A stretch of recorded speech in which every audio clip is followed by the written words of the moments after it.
It's a typical night on Gotham City's crime-ridden streets in the most recent Gotham Knights episode. The criminal organization known as the Mutants is once again engaging in illicit activity. Although the specifics are unclear, it doesn't matter. The biggest mutant in the pack, who also happens to be the gang's leader, is attacked and defeated by Robin, who then appears. Just as she is about to flee, the GCPD arrives to take him into custody. Recap of Gotham Knights first season, episode 3. A new murder mystery. Turner continues reading through his father's writings, which he obtained in the previous episode, back at the hideout as he attempts to learn as much as he can about the Court of Owls. His great-great-grandpa Alan Wayne may also have been murdered by the court, but he thinks it could be simpler to attempt and investigate Batman's murder, which occurred 3 weeks earlier. There are no fresh leads in the 100-year-old case, but Cullen has a plan to break into the police station and take the file so that Turner can find the killer. Instead of that being the main plot of the episode, the mutant leader's imprisonment is retaliated against by a rocket being fired at a GCPD police airship.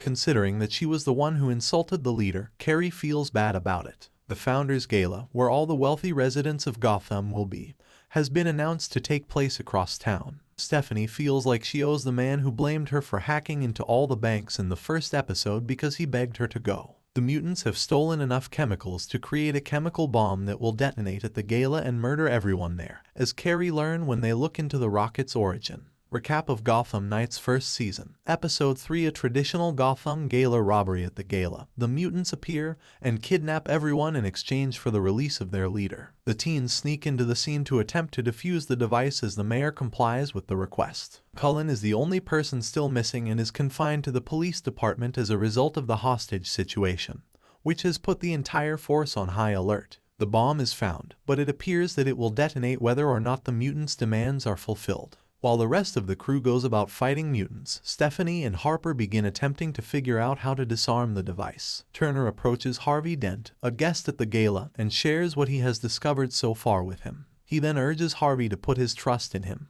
The mutants prepare to detonate the bomb after the release of the mutant leader. Thankfully, Stephanie manages to break a cable just in time to defuse the explosives. Everyone is saved by this, but Harper interprets it as a slight. It appears that Stephanie believed she was wiser than Harper since she was wealthier because she disarmed the bomb and saved everyone. Both the crowd and Stephanie are perplexed. The following day, Harvey formally declared his intention to run for mayor. Given that the court also assassinates the present mayor at the episode's conclusion, Harvey should have little trouble defeating his foe. Duela also appears with the jewelry that the mutants took from Gotham's elite. As the episode draws to a close, the group explores it and discovers various symbols that stand for the Court of Owls. Recap of Gotham Knights first season, episode 3.